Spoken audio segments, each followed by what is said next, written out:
I swear, I promised it wouldn't take multiple months to get out the next part of this iceberg. I bloody lied apparently. I really don't want to take huge breaks between chunks, but these are massive videos and can take a toll to research. Let's get the usual disclaimers out of the way. YouTube, this video is intended to be informative and educational, so please don't demonetize it and pretend like you didn't see this part. And for viewers, obviously this will contain sensitive and disturbing topics, and again, I will be tempted to mock you if you clicked on this video with this title and didn't consider that possibility. Thank you of course to the person who made the iceberg, linked in the description, and if you go there and find by the time you do that there are entries in the top half of that are on this video, it's because the iceberg can get updates sometimes, and I will do a supercut after I do all individual parts, including the entries that I just joked about in the first few videos, and new entries added after I had already finished the parts. And yes, this will only be the first half of this layer of the iceberg, because there's like 120 entries. So yeah, let's get going. Google Translate human trafficking. Our opening entry is kind of insane as an idea. This is a conspiracy theory that shady people take advantage of a glitch, that might not even be a glitch, to communicate messages of things such as shockingly human trafficking to one another through messages that seem innocuous or nonsensical. I worded that really poorly, I just noticed. Basically, they would send messages that you would then put into Google Translate and translate from a random language, and that will come out into a more legible thing. So they send gibberish which can be decoded by someone else who knows what language to code or to decode it through. The truly suspicious part of this comes from how you can type certain bits of gibberish, translated through some obscure language, and see, instead of any actual translation, messages that come up with things devoted to, say, money, loans, transactions, and with the assumption of human trafficking, it gets proper sketchy. So is there a reasonable explanation? Yes, there can be. This is all seen with the lens of trying to prove it's human trafficking, but most messages aren't necessarily about it, so it could just be like, people messing around, but some of these do get super specific. The reasonable explanation that's less conspiracy-like is that people use the suggest and edit feature to just mess around, and also that Igbo, the language commonly used for this, is one of the languages spoken in Nigeria, and another language in that place, Yoruba, does translate owo into meaning money from what I found, so that might also be why that translates that way. The message is usually some manner of uwu owo. I refuse to actually say it out loud, I realize. I think that this, sadly, is a conspiracy theory that does have a little bit of water to it. It does seem a bit too specific sometimes, but the alternate possibility is that it is just people messing around with the suggest and edit notion, and now it's definitely wrong because media attention has proper killed it. For Igbo, there are tons of languages in Google Translate, who knows what else could be in there, and that's the scary thing. That whole Igbo thing could have even been like a decoy, for all we know. It could genuinely be a thing, we might never find out, because it could be there's so many languages to choose from, and there's so many gibberish ways you could put in text. Hey, who knows? The Kamar Duban incident. Y'all remember when I talked about Dyatlov Pass? Because everywhere you go, people associate this one with that one. Kamar Duban is a mountain range located in southern Siberia, stretching from one place to another, as all mountain ranges do. It's big, not small, at all. So obviously people like to hike on it. In August of 1993, a group of tourists from Kazakhstan, led by Ludmila Korevina, a professional mountain climber, went across the range from August 2nd to August 5th, whereupon all but one of the 7 people would die. The only survivor was a 17-year-old named Valentina Utrchenko, and according to her, it was during the descent where randomly they all just started to die. They'd collapse, foaming at the mouth and bleeding from the ears, rolling around until they died. They tore off their clothes and grabbed at their throats until Utrchenko was alone, crawling back across the ground until a group of kayakers found her at a river. When autopsies were performed on the dead, it was found they had signs of hypothermia and undereating, but that didn't necessarily explain everything. Questions about why they went a particularly dangerous route for no reason instead of a safer one that was there, why they were bleeding, how they all died so quickly and simultaneously but Utrchenko didn't, or even why they had symptoms of undereating when they decidedly did not undereat. And that's the mystery. What happened? We may never know. Some have suggested a nerve gas was released on them either intentionally or accidental, the idea being that one of them got hit with it and then everyone bent down to check on them except for Utrchenko and they also got hit by it. Or maybe a laser beam struck them from the moon or something, I don't know. Lasagna Cat. Lasagna Cat is a parody of Garfield made by production company Fatal Farm. There is a lot to talk about with Lasagna Cat, but this is one of those entries that not only has everyone talked about, so I'd recommend checking out basically any video dedicated specifically to Lasagna Cat, but I also don't think I could condense it here well.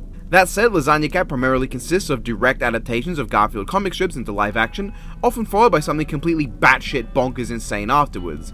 It exists to poke fun at how unfunny Garfield really is, and how Jim Davis the creator thinks too highly of it, or I guess how everyone does. It parodies and satires the lack of originality and punchlines present throughout most of Garfield's works.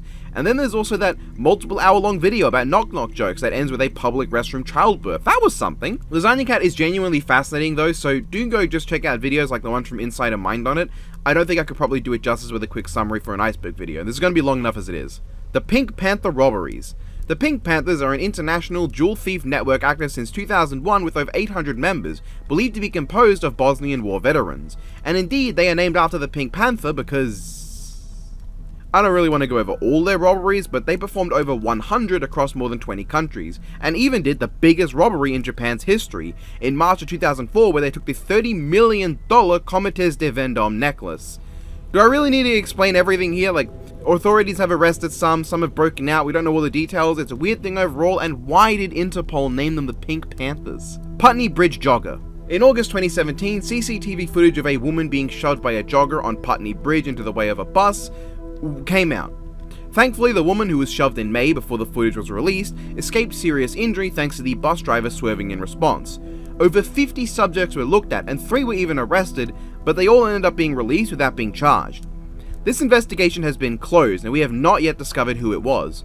Yeah, according to a spokesperson for the police force, as a suspect has not been identified and as all lines of inquiry have now been exhausted, the investigation has been closed. Should any new information come to light, this will be explored. And yeah, that's how the mystery kind of just ends. Apparently the woman tried to talk to the guy later who had run down the rest of the bridge's length and she was ignored, and we just and I got nothing. The Westfield Watcher. The Westfield Watcher was a stalker. A husband and wife by the names of Derek and Maria, oh god, my cool cat senses are tingling. They had bought a new home at 657 Boulevard, to which they received a bunch of letters from someone basically saying that they had been watching that house for years. Their father had been watching it in the 1960s, their grandfather in the 1920s, and this person now. They kept sending letters, talking about the couple's children and belongings and their car, talking about how they could be any of the various cars that passed the house every day. The owners contacted the people that sold them the house asking about the watcher, and those people had no idea. Police couldn't do anything about it, and without any real evidence to suggest who was who and all. The family had cameras set up and hired private investigators, and the whole ordeal lasted from 2014 to 2018, and from all I can find, we don't know who the hell it was. Nori Amaya. Nori Amaya was a 38-year-old restaurant proprietor last seen alive at 2 AM entering her apartment in Washington, D.C. on Halloween night 2009, having spent the night partying with her friends. 2 days later, her brother and sister, Carlos and Liz, grew worried when she didn't show up to work during those days, and went to check up on her only to find her deceased in her room, having been strangled. No evidence was left aside from a yet unidentified man's DNA on her body. While many have looked into the case since, the killer has never been found, let alone arrested and charged, and apparently back in 2019 her brother came out as still looking to this day, understandably not willing to let the mystery of who ended his sister's life go. The Monster with 21 Faces. The Monster with 21 Faces, named after Taro Hirai's antagonist, the Fiend with 20 Faces, is an alias given to an unidentified group responsible for blackmail letters that were sent connected to the Glyco Morinaga case, a 1984-1985 extortion event targeting primarily the Izaki Glyco Company, famous for Pocky and Pret Sticks, and Moringa & Company Limited, famous for Pez. On March 18th of 1984, 2 masked men broke into the house of Izaki Glyco president Katsuhisa Izaki, tying up and locking his wife and kids in the bathroom and abducting the bathing president and taking him to Osaka. They demanded 1 billion Japanese yen and 100 kilograms of gold bars.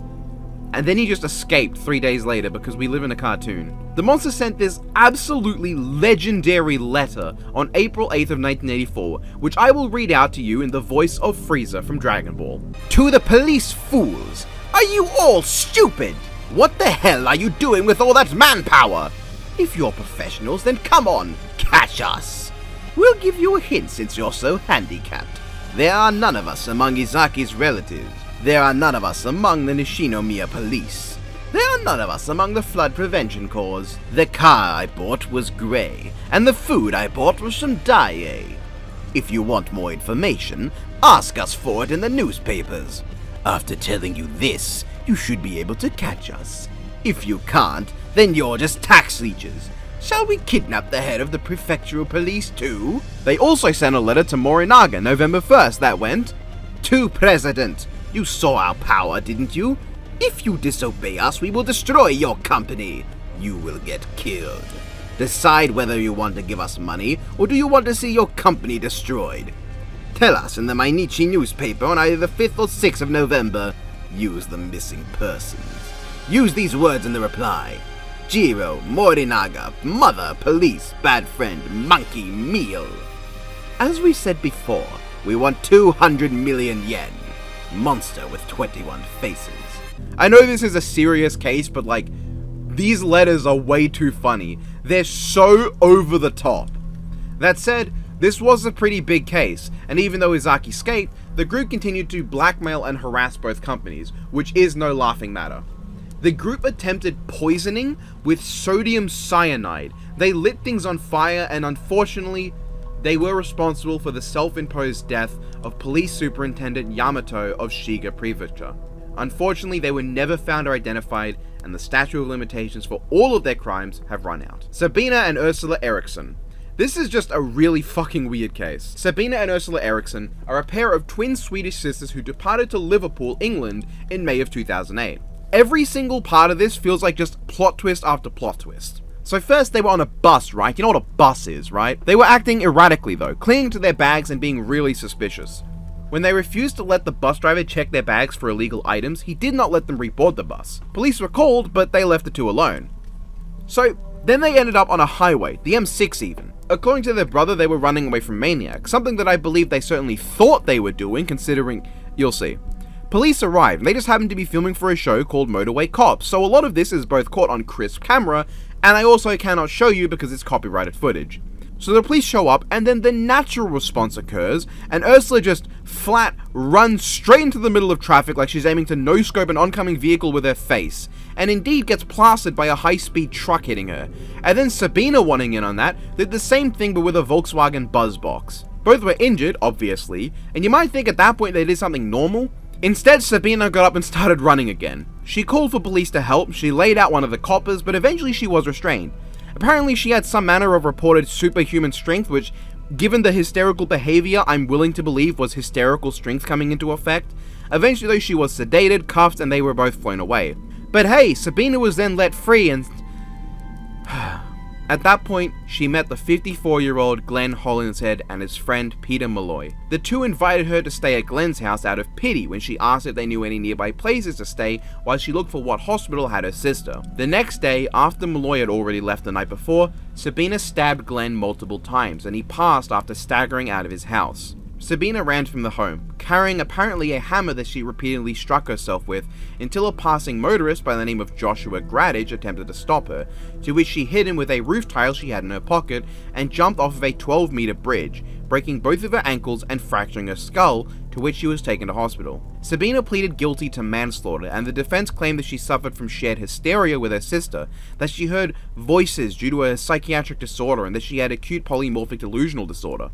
It was concluded that she had minimal culpability in her actions, and she was sentenced to 5 years in prison, but was released on parole in 2011 and returned to Sweden. Many questions were raised, not only over the seemingly hysterical actions done by the two, especially Sabina, but also the way in which the justice system handled the case. Not just the trial, but that despite her clear mental disorders, she was never detained on mental health grounds, something reportedly the police even discussed on camera in the Motorway Cops episode, featuring the two, but didn't do despite how it could have potentially prevented the death of Glenn Hollinshead. And this scene was apparently cut from later releases of the episode. A lot of questions about how the justice system could just allow someone capable of committing these kinds of crimes just free with minimal help were also raised.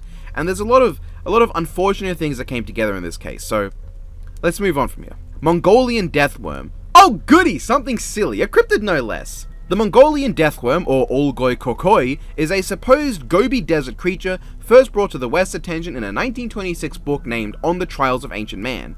Nobody had ever seen the creature, but they believed it was real. Apparently, the Olgoi was shaped like a sausage, about 2 feet long, with no head or legs, and is so poisonous that if you would touch it, you'd just die on contact. It can kill supposedly intentionally with venomous spit or electrical discharge, and mostly lives underground. If this sounds vaguely like a venomous, tiny graboid or sandworm, well, hey, some guy in 1990 and 1992 named Ivan Mackerel tried to use a dune thumper to get them out, and it didn't work. Are they real? Probably, just not the way you think. Because apparently when locals were asked to identify a creature brought to them, that these people said they saw the Mongolian deathworm, mind you, they were able to identify it. It was a Tartar sand boa. What a shocker. This ancient believed in myth creature that looks like a legless tube and kills with poison was probably just a snake. Argleton. You know how Finland isn't real? You know how Australia doesn't exist? Well, to add to that, Argleton was a location that Google Maps listed as real and located in West Lancashire, England. In fact, it was in the middle of buttfuck nowhere, just an open field. But as many places rely on Google Maps data, it ended up spreading to a lot of places, often being listed as the location of certain individuals and companies that were in that area, just not in that place specifically, because it wasn't real. It was a big deal in 2009 and 2010, because people couldn't stop talking about this place that didn't exist, and going into the middle of scenic open field to find nothing whatsoever. But why? Why was this place on Google Maps? There are a few theories. One is that it's a copyright trap. Basically, when the company puts something incorrect into something that made up or otherwise only they would put in their work, so they can catch anyone copying their data out. Say you make a book about 100 amazing Sans Undertale facts, and you include the lie that Sans was seen in Ready Player One hitting the gritty. If someone else also included that in one of their facts books, you know they just copied from you without doing their own research. That is a reasonable explanation. Others are conspiracy theories, like that Argyle rhymes with Google so it's a message or an anagram for not real G, or that the G meaning Google or Argyle is a meta-syntactic value for a placeholder name, or that it's a complete fuck-up. Martin Lorello. Martin Joe Lorello was a German-American performer born in 1886 and passing in 1955. I would like to say it's sad how little information I could find on him, but some of it included that he was arrested for abandoning his children and spouse, and that one of his fellow performers thought he was an NAZI.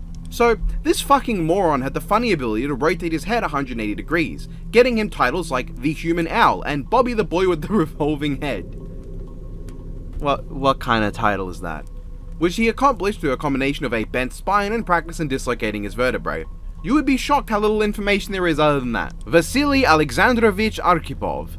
This man, with a name that I could only hope I pronounced correctly, was a Soviet naval officer most famous for potentially saving the world from a full-on global thermonuclear war.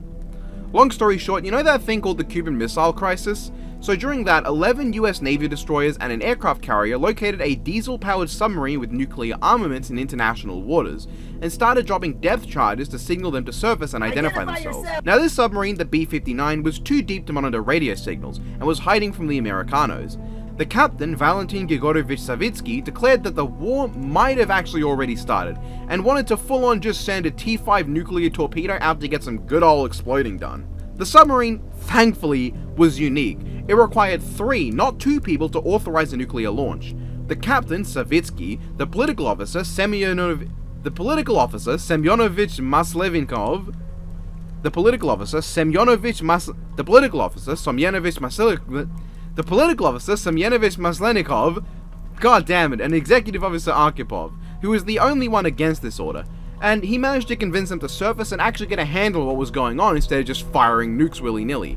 Given the situation, Arkhipov should have been celebrated as a hero, but instead everyone on the B-59 was shamed, and this news of what actually happened wouldn't arise until 2002, 4 years after Arkhipov had died, meaning he'd never get to know that there would be people out there who'd celebrate him as a man who might have saved the world. Sir Adrian Carton de Wyatt. Sir Wyatt fought in the Boer War and both World Wars as a British Army officer. In the process, he lost his eye, his hand, and got shot through the skull, ankles, goddamn everywhere, for being honest. He is essentially that one anime character from that one anime you've seen who, you don't know how, but seemingly never manages to die while also doing the hardest shit you've ever seen, even while crippled. This man would pull the pins out of grenades with his teeth and throw them with his one arm. The grenade, not the pin. If he threw the pin, he'd go from that one anime guy to a Saturday morning Wile E. Coyote ripoff. He even served as the inspiration for Evelyn Waugh's Brigadier Ben Richie Hook, the main difference being that the real guy went through even more shit than the fictional one.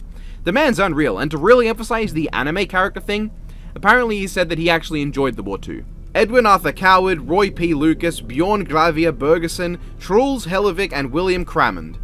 These people were all victims in the Byford Dolphin accident, a name to which some of you might find silly and amusing, but in truth, this group of 5 people were in a diving chamber system of a semi-submersible drilling rig, the Byford Dolphin, where for some inexplicable reason, Crammond opened the clamp keeping the trunk of it sealed too early, instantly decompressing everyone from 9 atmospheres worth of pressure to 1. It is believed that everyone instantaneously died. dismembered, blown apart, fat having developed within their organs as they were suddenly cooked by the alteration in pressure. It is generally believed that the accident was a result of human error and a fatal miscommunication, but also an engineering failure as the system was not up to date. It lacked proper equipment for safety mechanisms and fail-safe hatches and all the stuff that would have been needed to prevent this sort of incident. The relatives of those killed were able to form the North Sea Divers Alliance and successfully sue the Norwegian government and received compensation 26 years later. Why that much later? Because they weren't even informed of the technical error until sometime after. Only confirmed case of death by a meteorite. Look, Iceberg Maker, I know you're aware of this series, you commented on one of the videos. If you're watching, I love the fact you just called it this. But also, what else would it be called? There's really not much more to this other than government documents were found reporting a man had been conked on the head in 1888 by a meteorite and became past tense. The most interesting part of this is that the reason it took so long to really be figured out is because the document it was listed on was written in an Ottoman Turkish language that was really hard to translate. West Mesa Bone Collector. Between 2001 and 2005, 11 women were killed and buried in a desert in Albuquerque, New Mexico. It was in 2009 when Christine Ross was walking her dog where the dog, Ruka, found a bone and unearthed 11 corpses. Ranging from as old as 32 to as young as 15, these mostly Hispanic women took over a year to be identified, with all but one, hopefully the 15-year-old being the exception, being linked to sex work. There was a $100,000 reward put out by the FBI that is yet to be collected. To this day, killer's never been identified. Missing Thunderbird Thodos. Thodos? Why did I say it like that? So this link on the Iceberg takes you to a Reddit post, so I'm going to say chances are this is total bullshit. But basically, in the late 80s, an issue of Tombstone Epitaph supposedly had a photograph of a big-ass bird crucified to the side of a barn with 6 men showing off its sheer size. Probably don't exist. We fucking have those issues, there's no photo in them, just a story. And people are like, oh, but why would we have so many false memories? It's a government cover-up. Look, people had a Mandela effect of one of my videos one time, it's really not that special. Captain Coochie's Key Lime Pie. Oh boy. So the crux of this one is that there are a ton of posts and reviews for a place called Captain Coochie's Key West Cafe talking about their amazing key lime pie and how it's the best thing ever. Now, this place was found to have been real, so that's nice, but it's long since been demolished. These are mostly all done by one person, who posted just a lot, and there's a lot of evidence to suggest that it was not just a bot either. This rabbit hole's a big one, and there's no conclusive answer even today, so I don't think I could properly summarize this at all. And also, I got completely lost during research, so I'd recommend just watching Eudoxia's Mysteries video on it, because I got no idea what to say. Meso Blues! This is the partially found lost media prototype short of Johnny Bravo. It has never been released, and we've only found about 15 mute seconds of it on a DVD. Basically, it was the prototype that led to Johnny Bravo's creation. Sokushinbutsu. Sokushinbutsu are a type of Buddhist mummy, described as when a monk achieves asceticism, a life free of sensual pleasures to the point of just fucking dying. Now, mummified monks are a thing, we have found them everywhere across Asia, but Japan believes this was caused by monks doing monk things. While we have one self-mummified corpse from 550 years ago, basically it's a glorification of religious self-life ending that, yeah. The expanding Earth theory. Another theory about Earth because people can't just accept that it's just a big rock ball. Prior to the mid-20th century, it was believed that continents moved because Earth was expanding, just getting bigger and fatter. Then we found out that we're stupid and now nobody believes it anymore. Some of the theories are really weird too, like that the Earth absorbed ether to add mass to itself, or it was going to become a gas giant like Jupiter, or that gravity itself, the constant, was weakening across the universe. Thankfully, this is a theory so batshit insane nowadays that not even flat earthers believe it. Because, I mean, they don't even think the world is a sphere. They think there's just an underside that we've never found somehow. I will say, if there was like a science fiction story about an expanding Earth, that would be really funny. Lucid dreaming. Lucid dreaming is something I have too much experience with, and it's fucking horrible. Lucid dreams are basically when you know you're in a dream. And to be honest, it's really hard to tell whether lucid dreaming is a thing, or if people just dream about knowing they're in a dream. Either way, I don't care what people say. In my personal experience, all lucid dreaming does is result in me being fully aware of my dreaming, and it terrifies me. I don't have control. I don't have command over what happens, or even my own body in this dream, what I can physically do. It's dreaming where I feel like I'm trapped in my own flesh, out of control of everything. There are nights I struggle to sleep because every time I go to bed, I am terrified of falling into one of these. So, fuck the romanticization of lucid dreaming to hell, not as good as people think. Astral projection. Astral projection is the idea of being able to send out your soul separate from your body and run around doing shit with it. That's a gross oversimplification, but you've probably seen a movie with Doctor Strange in it or something. It is a very common element of ancient beliefs and religions, a natural extension of the idea that humans have a spiritual body and a soul that is separate from their physical one, which leads to mind-body dichotomy, but we don't have time for that. Basically, step 1 is believe you have a soul that is distinct from your physical body, and step 2, assume that you can literally separate them and move around with just your soul. There's no scientific evidence of this, but frankly the people who believe in astral projection probably don't believe in science, so who cares. Jack Churchill. Jack Churchill was the brother of Winston Churchill, but ignore him, because 20 years after this Jack's birth, another Jack Churchill was born, a military officer who was absolutely insane. This man, nicknamed Mad Jack and Fighting Jack Churchill, was a movie extra, a model, an archer, and a goated bagpiper. He represented Great Britain in the World Archery Championship in 1939. He appeared in some 1920 and 30 films, and placed second in the 1938 military piping competition. This man became known in World War II for primarily utilizing a fucking longbow and a broadsword in World War II, as well as a bagpipe.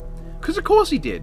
Loved by peers, hated by commanders, this man would lead raids with these medieval weapons and successfully complete all sorts of shit. This man got shot in the neck and his response was, nah, I'd win. But then he actually did win. Gojo wishes. This man got into the commandos. He played bagpipes on the way to battles to hype up his buddies even while being shot at. That's crazy. And somehow this absolute mad lad survived the war with multiple military crosses. He lived. And you know what? He then came down under. He came here to Australia and became a fucking surfer. This man was the first man to ride a tidal bore with a 16-foot surfboard he made himself. And then he retired. And he remained crazy. He just threw his briefcase out of his train window every day on the way home. Because of course he would. Hell, this is a man who lost all of his arrows in a battle and then just played his bagpipes until he got captured. He was taken to a concentration camp, he escaped, got taken to another one, and then just walked out. This man is not real. Susan Kuhnhausen. Susan was a woman who had a hitman sent on her by her own husband of 17 years, who was abusive and a piece of shit. She then beat the living shit out of the hitman, putting him in a chokehold until he was fucking dead. Her husband was sent to jail wherein he died of cancer, probably just feeling lucky that he didn't have to deal with his woman going full John Wick on him after that. Cause hot damn, what a legend she was. Zero stroke. Zero stroke was a supposed mental disorder diagnosed by German physicians during the Weimar Republic hyperinflation. Weimar. The disorder was supposedly characterized by those suffering it desiring to write nothing but massive strings of zeros. The idea being like, because stuff began costing more and more, Germans would just continue writing zeros over and over until they just couldn't stop. But nah, this wasn't a real thing, and still isn't. Lead mask case. This case refers to two men, Manuel Pereira da Cruz and Miguel Jose Viana, who were found dead with no cause ever determined. The bodies were found by a young boy flying his kite in Rio de Janeiro. The two were found next to each other, wearing formal suits and lead masks and waterproof coats, with no signs of trauma, no struggle, nothing but some water bottles and wet towels beside them and well-cut foliage on top of them. These two were last seen by their families just leaving to do shit. The two were Brazilian electronic technicians, and police were able to piece together their last few days with relative plausibility. They went out, they bought some coats and water, they went to that spot, and they died. Yup. Unfortunately, due to the busyness of the coroner's office, by the time they got to autopsy the two, they had been so decomposed that they just couldn't identify anything, leaving their causes of death unknown. Strangely, they also had a small notebook in which was written the instructions of, go to this location at this time, eat these capsules, and the effect protect metals await signal mask. Now, there are a lot of theories. Some of the wildest includes UFOs, like aliens just showed up and fucking killed them. But the most reasonable ones I've seen involve details found by their relatives, like that they were scientific spiritualists and were seeking either enlightenment or to contact extraterrestrials, using those lead masks and psychedelic drugs that may have led to an overdose. Regardless, it's still unsolved, and we might never know the full story here. The shark arm case. April 17th, 1935, down under in Sydney, a man caught a big-ass tiger shark and brought it to an aquarium as an attraction. One day, it vomited up a human arm. People assumed, kind of understandably, that it was just an accident. Someone fell into the pool and got ate, but instead, it was found this arm was actually cut off from someone, not bitten off by the shark. It was found to have belonged to a man named Jim Smith, a bankrupted builder and former boxer who had been engaged in illegal gambling. Police obviously did that investigation thing, and they found connections to a man named Patrick Brady, and from him, Reginald Lloyd Holmes. But any sussy evidence was circumstantial and didn't go anywhere until May, where Holmes attempted to play Russian roulette with himself using a fully loaded gun, but failed and fell into water and also failed to drown. Then he ran and also failed to escape the police, so he agreed to confess as a witness against Brady, who had been charged with Jim's murder, and he fucked that up too. And then we found a connection between Jim and an underworld man known to clean up certain people, especially those who narked to the cops like Jim did. However, they never formally linked the two, so there might not even be a connection there. Either way, a guy died, and a tiger shark was blamed unfairly, the poor little cutie. Celine Delgado Lopez.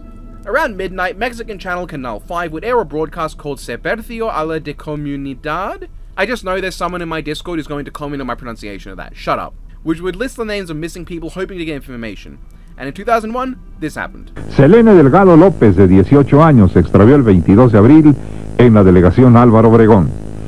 To quote a translation in the comments of the video, what's said is, "We are here to help locate Celine Delgado Lopez, 18, who went missing on April 22 at the Álvaro Obregón delegation. Celine Delgado Lopez, her whereabouts have been unknown since May 28, 2000. Some conflicting information there. Now you might notice, the photo looks a bit odd. People have speculated this image is just like computer generated or fake generally. It was found that no public record of someone with this name was able to be identified. Unfortunately, this whole case has been associated with the likes of this, a composite of Derek Todd Lee, the Baton Rouge Slayer. This has nothing to do with this though. It's also been associated with this weird Facebook thing, where this one profile with friends, it was friends with everyone. Even if you have a Facebook, which I don't, so I can't really check out, but I'm sure you do, this Facebook page has a hide friends setting on, and you're probably friends with this person. But not really, that setting just means that you will look as if you're friends. It's not connected to the case, it's just a weird setting that people didn't understand. What's really sad though is that there's two scenarios to this. One is that it's fake. Canal 5 put it in there to be creepy. Simple. The other is that this is a real woman, a real photo, a real missing person who has never been found and will forever have her legacy be known as this stupid legend online. Known as a woman considered an AI generation who wasn't real and used to make creepy videos to scare kids. I honestly hope that she's not real, because if she was, I'd feel terrible about what her legacy has become, and that she might still be alive today and just never have been found. Sneha Ann Phillip, I hope I'm pronouncing that right. She was an Indian-American physician last seen on September 10th of 2001. She was last spotted by a department store security camera near her home, before she vanished entirely. To this day, we have no idea what happened, and really no indication of what happened either. Evidence like all her belongings being left at home indicate that she didn't intend to run from home, but it was considered possible that she may have been killed before what happened the following day. Because you may have noticed, yes, September 10th, 2001. Her family believes that she had died trying to save victims of the September 11 attacks, and denied the police's findings and investigations to the contrary, claiming poor work and faked evidence. Initially, her family was denied their petition to have her declared a victim of the attacks, but later she was ruled as the 2,751st victim. We don't know for sure what happened, but this is not a topic I think should be given theory crafting of any kind. Johnny Gosch. John David Gosch was an Iowan paperboy who disappeared between 6 and 7 AM of the 5th of September 1982. John is known as one of the oldest cases of a child being put on a milk carton to help find him. On the day, Johnny had left home before dawn on his route as a paperboy. There were a lot of witnesses who commented on different things that they saw, mostly about Johnny having talked to a man in a blue two-tone car, and various elements therein related to that event.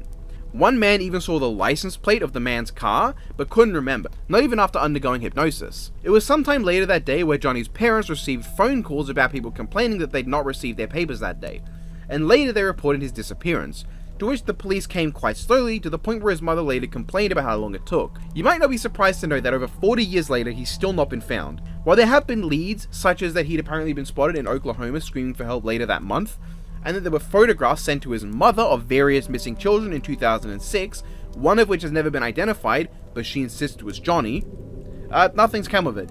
Though his mother also claimed in 1997 that Johnny had come to see her with an unidentified man, saying that he'd been a victim of a cheese pizza organization that tossed him out because he was too old, and went to live under a new identity out of fear. I hope this isn't true, but we haven't got anything to confirm one way or another where this meeting occurred. We don't know what happened to Johnny, as I said, so yeah. Armin Mayweather. This guy ate a man. So yeah, he put out an ad on the now defunct Cannibal Cafe asking if anyone wanted to be eaten, and someone answered. I really don't want to talk about it more than that. It's like, there was a guy, he ate the wee-wee and then the rest of it. Yeah, okay. Excuse me for 1 second. Adam Rayner. Adam Rayner was the only man in recorded history to be both a dwarf at 4'0.25" and a giant at 7'8". He suffered from acromegaly, or so it's believed, a condition where certain parts of you just kinda keep growing. His gigantism's sudden spurt came as a result of a pituitary tumor. Of course, that's normally how it goes. And after it was removed, he retired to an old folks home where he remained in until his death at the age of 51. Isaac Sprague?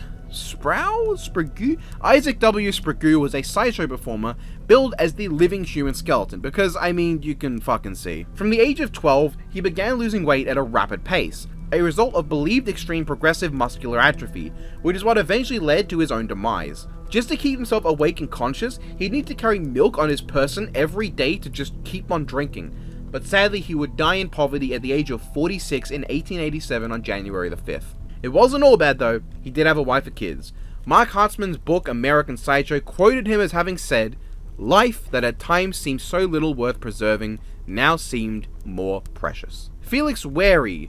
I really gotta appreciate how organized this iceberg is. Like, sure, some things feel incongruent with what's around them, but like, sometimes we get like a string of stuff, like people who just had weird things going on with their bodies. It's a lot more fun to talk about normal people who just had a few odd physiological traits than constantly jumping between missing people and unsolved murder cases.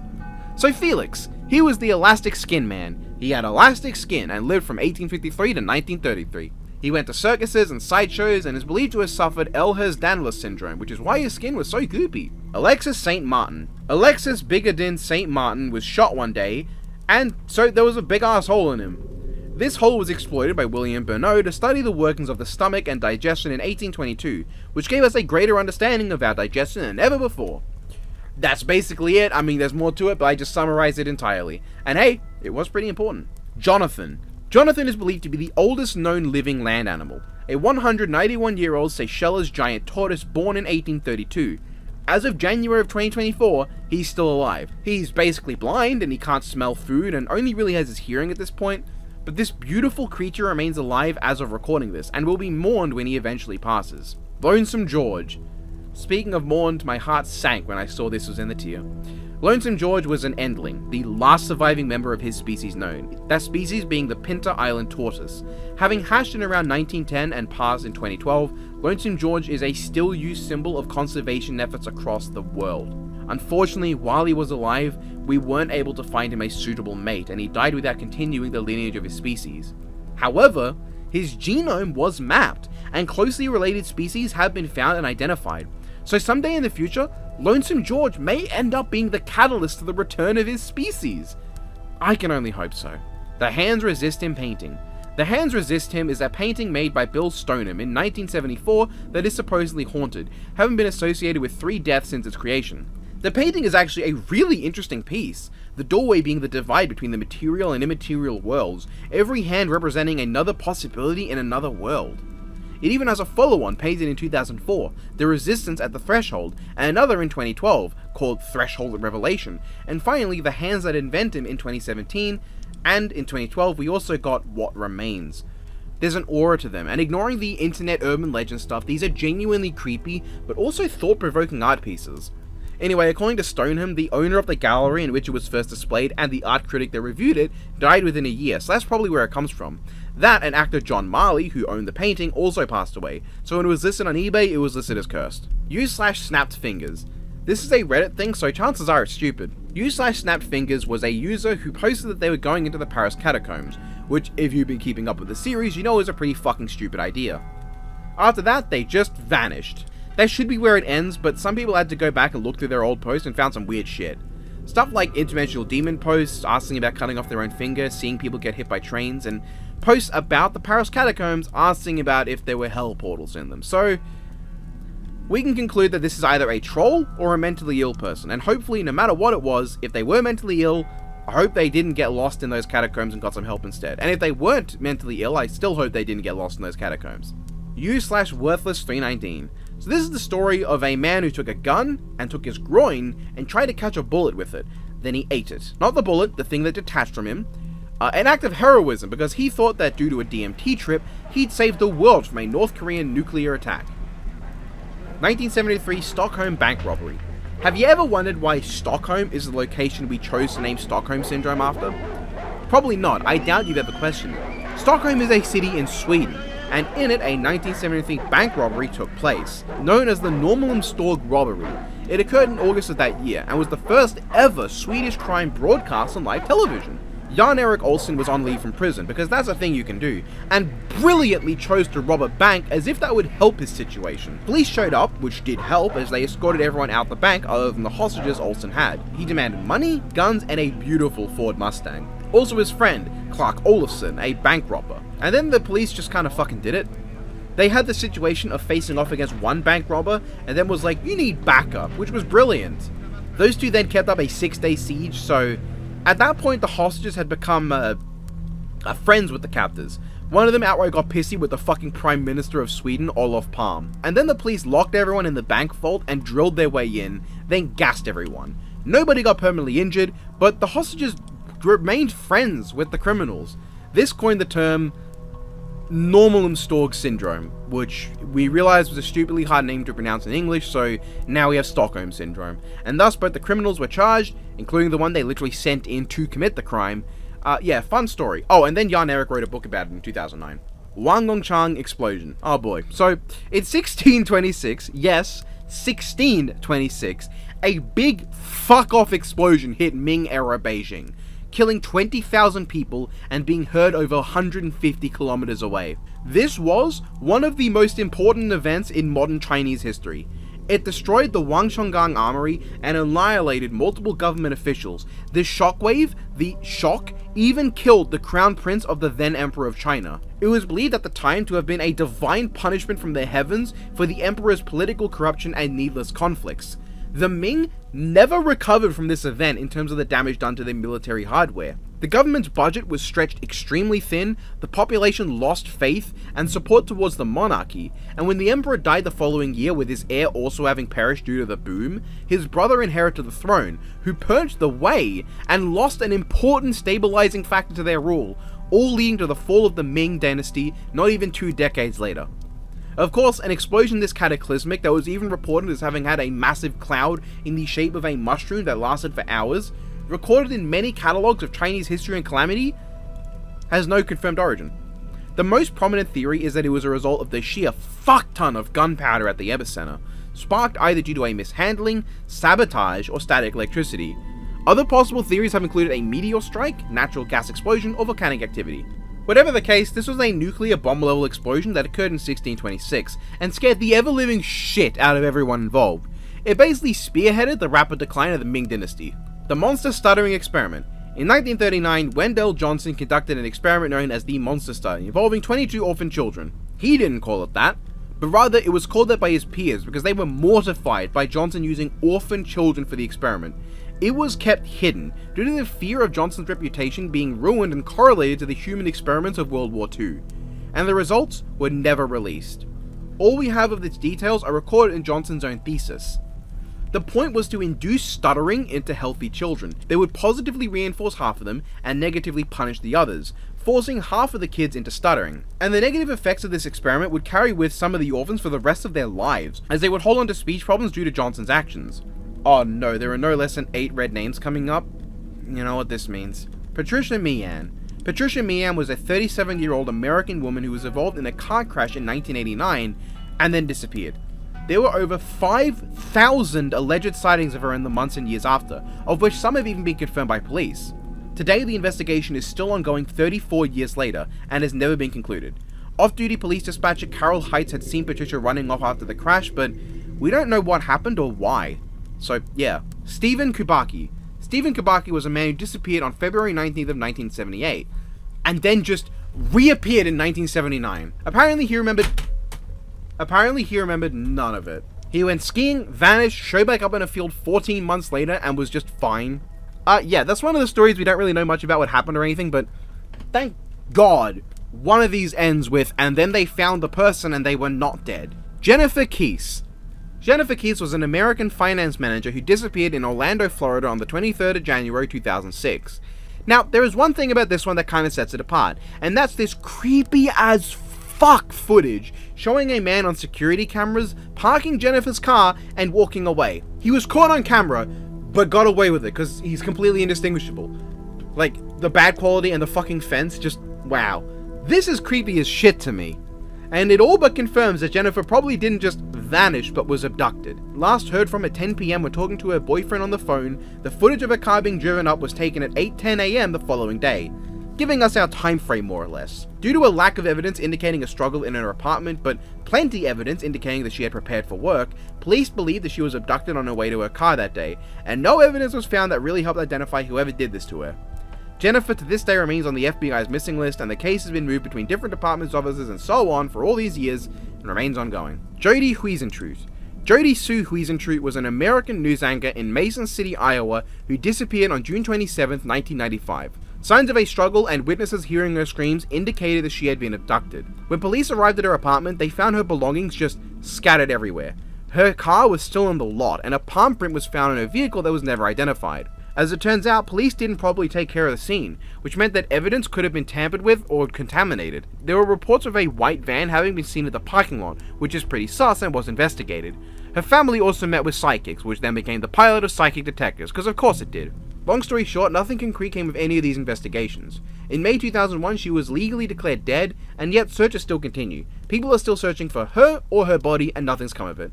Xavier Dupont de Ligonnès. Count Xavier was a man in France whose wife and 4 kids were found dead in April of 2011, buried under the family's back porch. The case was dubbed the House of Terror by the French press, and the Count has never been found again. Yeah.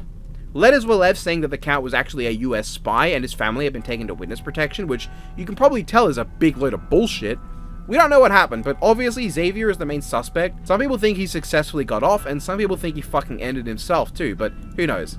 MV Joyita. The MV Joyita was a merchant vessel that in the South Pacific on October of 1955 was found adrift with no passengers 5 weeks later after that in November. My bad, it disappeared in October.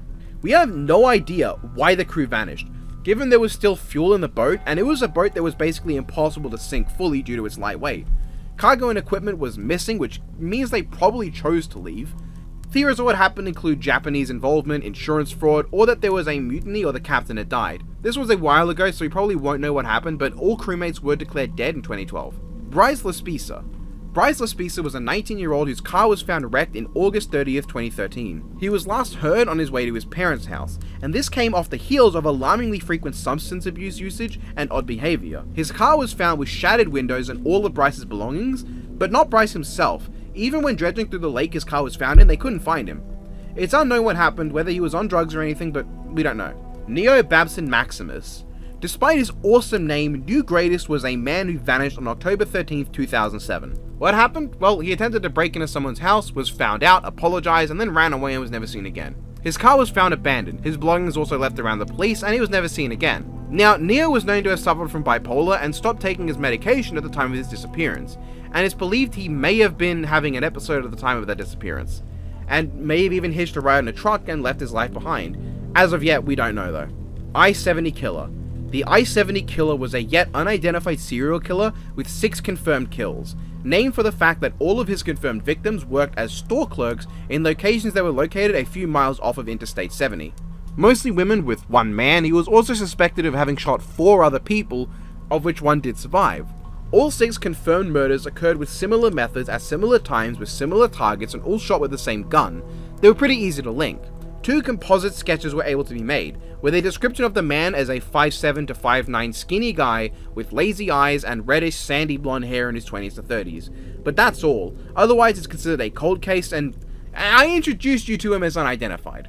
Jiao Aishing. Oh god, okay. Had to be one really bad case here, I guess. In 1996, on January 19th, Jiao Aishing was found in multiple pieces scattered around and in Nanjing University in over 2,000 pieces after having been missing since 9 days prior.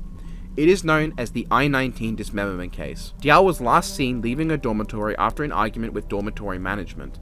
The pieces of Diao were found cut very precisely. Some were boiled, some were never found, but it led to the conclusion that a professional butcher or surgeon had to be responsible. While nothing was found at the time, relatively recent investigations involving the usage of DNA evidence has brought the case back to prominence, now that there is a new way to look into the case. I haven't found any real recent news about it at all, but this incredibly disturbing and tragic case, which remains cold, might have something in the future. We can't know yet. Yogurt shop murders. The 1991 Austin yogurt shop killings refers to an unsolved quadruple homicide that took place on December 6 of that year, within the I Can't Believe It's Yogurt shop in Austin, Texas. 4 teenage girls ranging from 13 to 17, and 2 of which were employees, were all murdered. Before leaving, a couple reported seeing 2 men at a table, and unfortunately that night when a police patrolman reported a fire at the shop, first responders found all 4 shot in the back of their heads, and at least one of them had been sexually exploited. DNA was found at the scene, but to whom it belonged to has never been revealed. Evidence suggests it was committed by someone experienced in criminal activities. Since the murders, over 50 people have strangely confessed to the crime, and 4 people were suspects, 2 of which were even sentenced to jail with no hard evidence, only confessions to which prior interrogations were not recorded, leading to the possibility that they were coerced into false confessions, and one of the detectives in those interrogations was confirmed to have been accused of coercing false confessions. The 2 convicted, Scott and Springsteen, whose DNA did not match what was found at the scene, were released, and one of the other 4 originally suggested criminals was also killed by a cop after a foot pursuit. As of 2022, DNA investigations brought police closer to solving the crime, and this case directly motivated Joe Biden to sign the Homicide Victims' Families' Rights Act, though currently it remains unsolved. In the future, something new could potentially come out. Jennifer Strange. I'm sure most of you have probably heard of this one. The Hold Your Wii for a Wii contest held by KDND's morning show The Morning Rave, where the contestants would drink and hold the most water in to win a Nintendo Wii, and how the winner of the contest, 28-year-old Jennifer Strange, died of water poisoning hours after taking part. A tragic event, but I don't really have much to say here. Hopefully it never happens again. William Ottomolen. William Charles Ottomolen was an American artist most famous for his self-portraits made while under the effects of Alzheimer's disease. His art between his diagnosis in 1995 and his retirement in 2000 are regarded today as a window into understanding the mind of one under the effects of neurodegenerative diseases. I don't think I could really do it justice to describe it. Like, Google some and see for yourself if you get anything out of it.